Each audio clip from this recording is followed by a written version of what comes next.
وَلْتَكُن مِّنكُمْ أُمَّةٌ يَدْعُونَ إِلَى الْخَيْرِ وَيَأْمُرُونَ بِالْمَعْرُوفِ وَيَنْهَوْنَ عَنِ الْمُنكَرِ وَأُولَئِكَ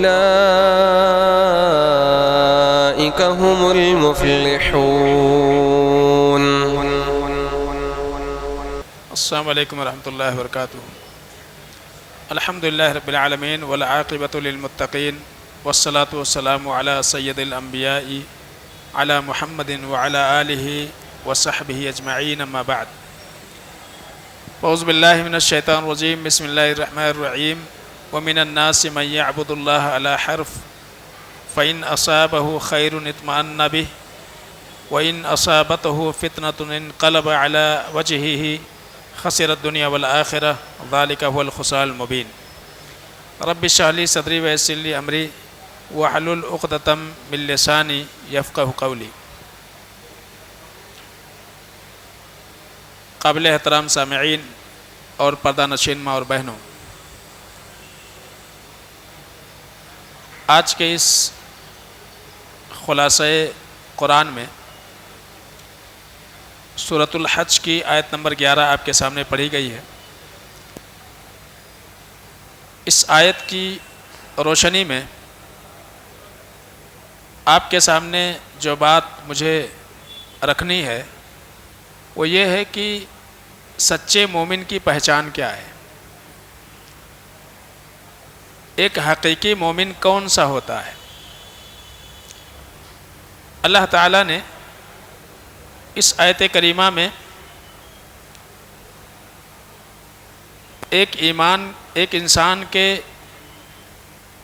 ایمانی کیفیت کو اجاگر کیا ہے، اور خاص طور سے ایک مطلبی انسان اور ایک مومن میں کیا فرق ہوتا ہے اس کو اللہ نے واضح کیا ہے۔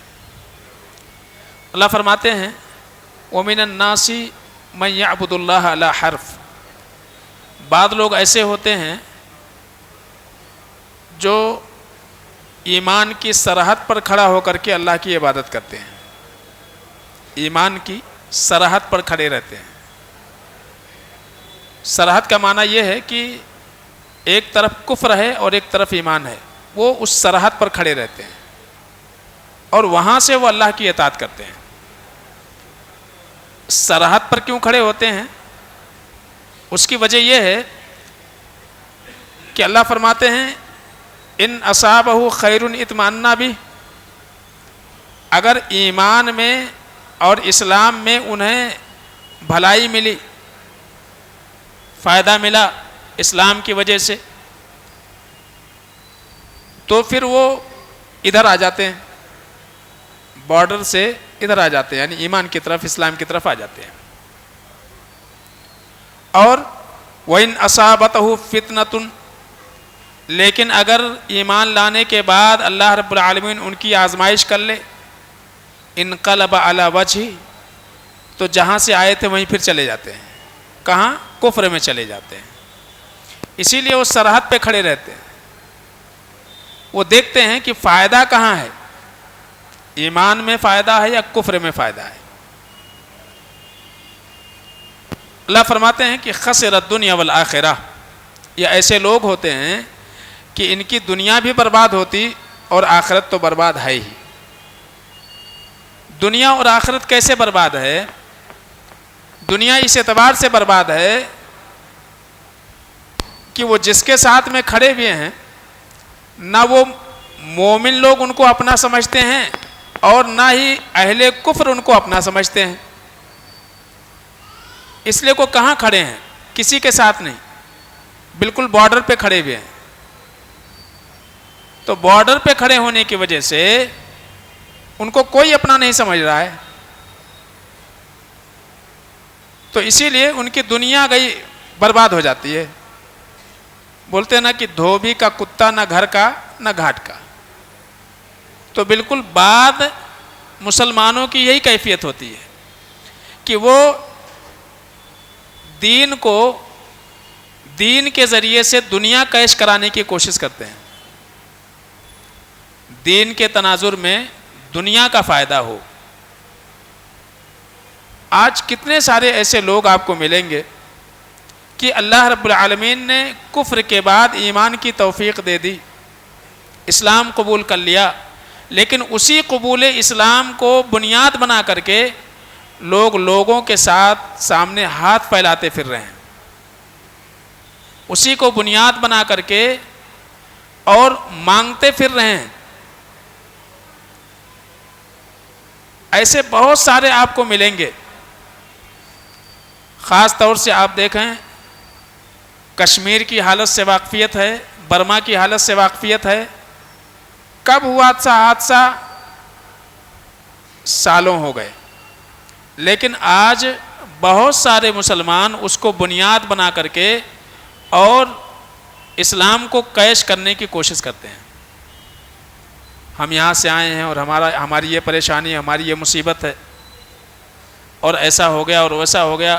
حالانکہ بہت کچھ کر سکتے ہیں، لیکن ایمان کو، دین کو بنیاد بنا کر کے اور دنیا کمانے کے چکر میں لگے ہوئے ہیں۔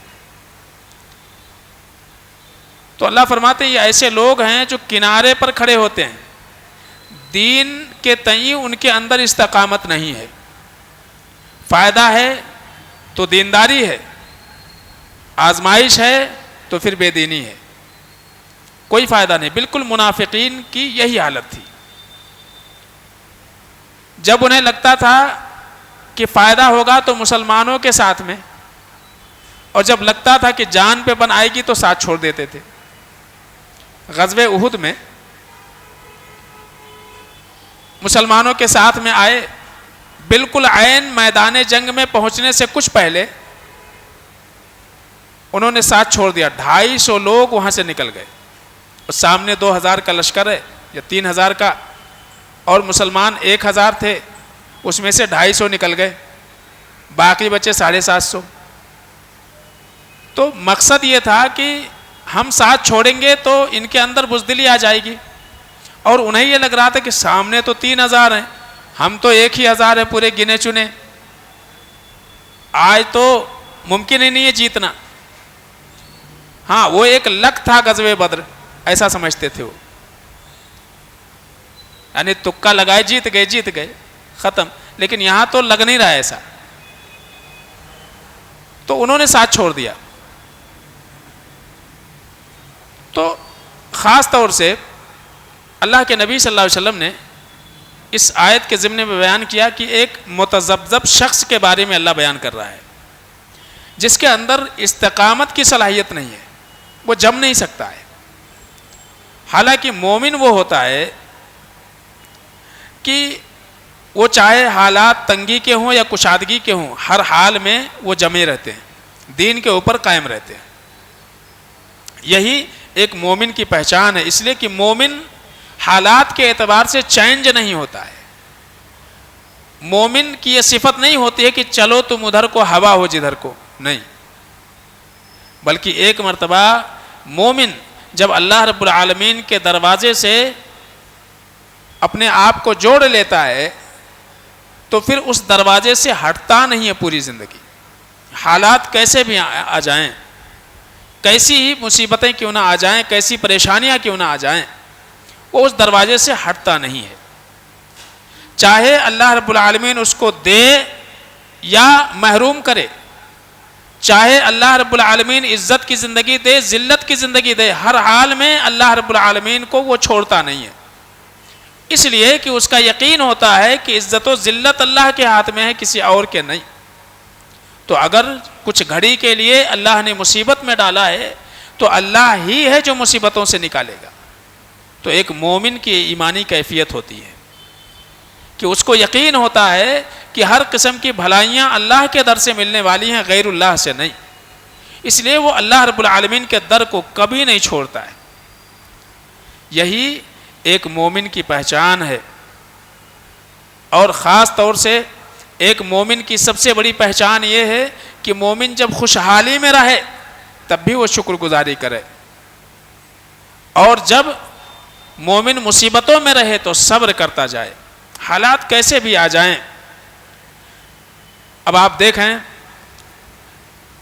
کہ قرآن عزیز کے اندر اللہ رب اللہ رب العزت نے حضرت سلیمان علیہ السلام کا واقعہ بیان کیا ہے. آپ کے ذہنوں میں ہوگا کہ حضرت سلیمان علیہ السلام نے کہا تھا ایک دن کہ ملکہ سبا کا عرش ہم کو چاہیے. وہ آ رہی ہے، اس سے پہلے اس کا عرش چاہیے. ایک شخص کھڑا ہوا، اللہ فرماتے ہیں عفریت من الجن، وہ جنوں میں سے تھا، بڑا طاقتور تھا. اس نے کہا کہ آپ اجازت دیں تو مجلس برخاست ہوگی، اس سے پہلے ہم لا لیں گے. اور اس نے کہا وَإِنِّي عَلَيْهِ لَقَوِيٌّ امین، آپ ڈریے مت، ایک تو مجھے طاقت ہے اور دوسرے امانت داری ہے. طاقت اس لیے کہ بھائی گرے پڑے گا نہیں کہ ٹوٹ جائے، اور امانت داری اس لیے کہ وہ جس حالت میں ہے جیسے ہے اس میں سے کوئی چیز کمی نہیں کی جائے گی، وہی عرش بالکل اٹھا کے لا لیں گے ہم. قال الذی عنده علم من الکتاب، لیکن ایک وہ شخص جس کے پاس کتاب کا علم تھا، کتاب کا علم تھا اس کے پاس. کون سی کتاب؟ ذکر نہیں ہے. اس نے کیا کہا؟ انا آتیکا بھی قبل ان یرتد الیک طرفک، ہم لا لیں گے آپ کے پلک جھپکنے سے پہلے.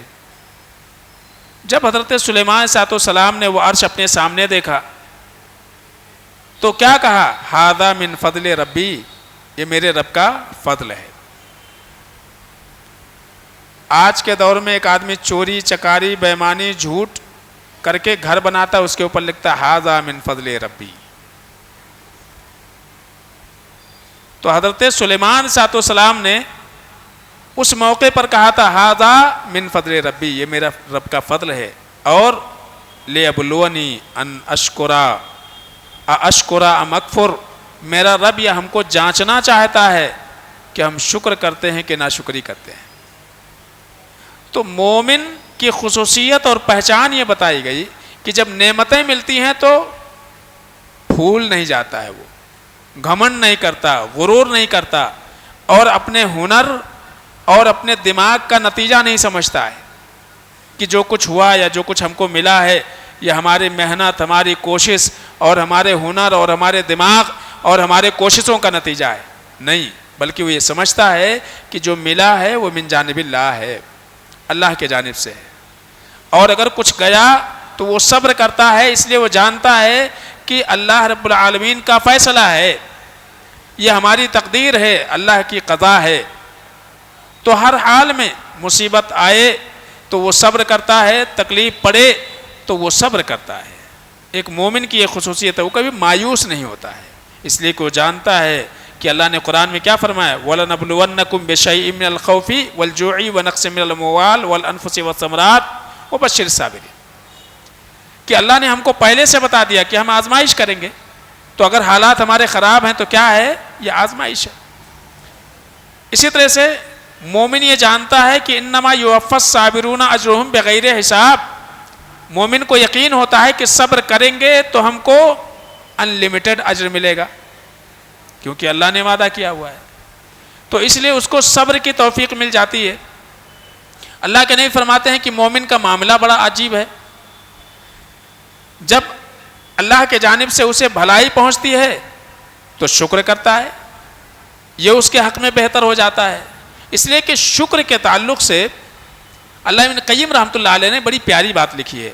انہوں نے کہا کہ سلف جو ہے شکر کو جالبہ اور حافظہ کہا کرتے تھے. شکر کو حافظہ اور جالبہ. حافظہ کا معنی ہے نعمت کی حفاظت. جو نعمت ملی ہے اگر آپ چاہتے ہیں کہ آپ کے پاس باقی رہے تو آپ کو کیا کرنا پڑے گا؟ شکر کرنا پڑے گا. تو اس لیے کیا ہے شکر کرنا؟ یہ کیا ہے؟ حافظہ ہے، یہ حفاظت کرتی ہے ان نعمتوں کی. اور دوسرے شکر کو جالبہ کہتے تھے. جالبہ کا معنی یہ ہے کہ جو نعمت ملی ہے مزید اللہ اور دے گا، اگر شکر کریں گے تو مزید اللہ دے گا. اس لیے کہ قرآن میں اللہ نے فرمایا لئن شکرتم لازیدنکم. تو سلف کہتے تھے کہ شکر ایک ایسی صفت ہے کہ اگر کوئی انسان اپنے اندر یہ پیدا کر لے الحمدللہ علی کل حال، تو یہ حافظہ بھی ہے اور جالبہ بھی ہے. جو نعمت ملی ہے وہ نعمت محفوظ بھی رہے گی اور مزید نعمتیں اللہ رب العالمین کے جانب سے اس کے اوپر ہوں گی۔ تو ایک مومن کو یقین ہوتا ہے، لہذا بتانا یہ مقصود ہے کہ ہم کو خاص طور سے اس دنیا کے اندر اللہ رب العالمین کے اوپر یقین ہونا چاہیے اور اپنے مقصد زندگی کو کبھی فراموش نہیں کرنا چاہیے۔ ہم اس دنیا میں کس لیے آئے؟ تاکہ اللہ رب العالمین کی عبادت اور اطاعت میں زندگی گزاریں، اللہ کی عبادت اور اطاعت میں یہ ہم آئے۔ تو جب ہم کو یہ معلوم ہے کہ ہمارا کام یہ ہے تو ہمارا مقصد یہ بن گیا کہ جب تکلیف پہنچے تو صبر کریں اور جب نعمتیں ملیں تو شکر کریں، یہی ہے مقصود۔ اور اسی لیے اللہ تعالیٰ نے قرآن میں آپ پڑھیں گے حضرت ایوب علیہ السلام کو اللہ نے کہا نعم العبد، کیوں کہا؟ اس لیے کہ صبر کرنے والے تھے۔ تو انبیاء کا ذکر کرتے ہوئے نعم العبد اللہ نے فرمایا ہے۔ تو بہترین بندہ اللہ رب العالمین کے نزدیک جو ہے وہ یہ ہے کہ جب خوشحالی اللہ دے تو کبھی یہ فراموش نہ کرے، شکر گزاری کرے، اور جب اس کے اوپر مصیبتیں آئیں، تکلیف آئیں، پریشانیاں آئیں تو صبر کر جائے، شکوہ شکایت نہ کرے۔ اسی لیے اللہ فرماتے ہیں ان لوگوں جیسے مت بنو کہ لوگوں میں بعض لوگ ایسے ہیں کہ وہ کنارے پہ کھڑے ہو کے اللہ کی عبادت کرتے ہیں، بھلائی ملی تو اچھا ہے اور نہیں ملی تو دین دنیا سے دور، پھر دین ہی چھوڑ دیتے ہیں، مسجد چھوڑ دیتے، عبادتیں کرنا چھوڑ دیتے ہیں، اور وہ یہ دیکھتے ہیں کہ کہاں سے ہم کو فائدہ ہو سکتا ہے، چاہے ایمان بیچنا پڑے تو فرق نہیں پڑتا ہے۔ تو ایک مومن کی یہ کیفیت نہیں ہونی چاہیے بلکہ استقامت ہونی چاہیے مومن کے اندر۔ اللہ سے دعا کرے کہ الہ العالمین ہم کو تا زندگی شکر گزار بن کر کے رہنے کی اللہ توفیق عطا فرمائے، اور الہ العالمین ہر قسم کی مصیبتوں پہ، تکلیفوں پہ الہ العالمین صبر کی توفیق عطا فرمائے، آمین یا رب العالمین۔ سبحان ربک رب العزت عما یصفون وسلام علی المرسلین والحمد للہ رب العالمین۔ اس کو خوش کہا جاتا ہے۔ تو یہ پیداوار کی زکات، اور اسی طرح سے یہ بھی ذہن میں رہے کہ دو پیداوار کو ایک ساتھ مکس نہیں کیا جائے گا۔ کسی نے پیاز لگایا ہے، لہسن لگایا ہے، چنا لگایا ہوا ہے، اب سب مل کر کے 9 کنٹل ہو رہے ہیں، زکات نہیں۔ یاد رکھیں ایک ایک چیز الگ الگ ہے۔ اگر وہ مثلا آپ کے پاس چاول ہوا 9 کنٹل سے زیادہ ہو گیا، گیہوں 5 ہی کنٹل ہوا، گیہوں پہ زکات نہیں ہے، بلکہ جو نصاب کو پہنچ رہا ہے، جو مال، جو جنس نصاب کو پہنچ رہا ہے اسی جنس کے اوپر زکات۔ تو ہر جنس الگ الگ کیا جائے گا، اس کو ملایا نہیں جائے گا ایک ساتھ۔ اور اسی طرح سے دوسری چیز ہے سونا اور چاندی۔ سونا اور چاندی، چاندی اگر 644 گرام چاندی ہے، 644 گرام چاندی ہے، گرام کی شکل میں بتا، 644 گرام چاندی اگر کسی کے پاس ہے یا اس سے زیادہ ہے تو اس کے اوپر زکات ہے کتنا؟ 2.5%۔ 2.5% اس کے اوپر زکات ہے۔ 644 گرام چاندی سال بھر گزرنا اس کے اوپر ضروری ہے کہ آپ نے آج خریدا ہے اور سال بھر گزر گیا، سال گزرنے کے بعد آپ دیکھیں گے کہ اتنی چاندی اگر مارکیٹ میں خریدنے جائیں تو کتنے میں ملے گا، اتنے پہ آپ کو زکات ادا کرنا۔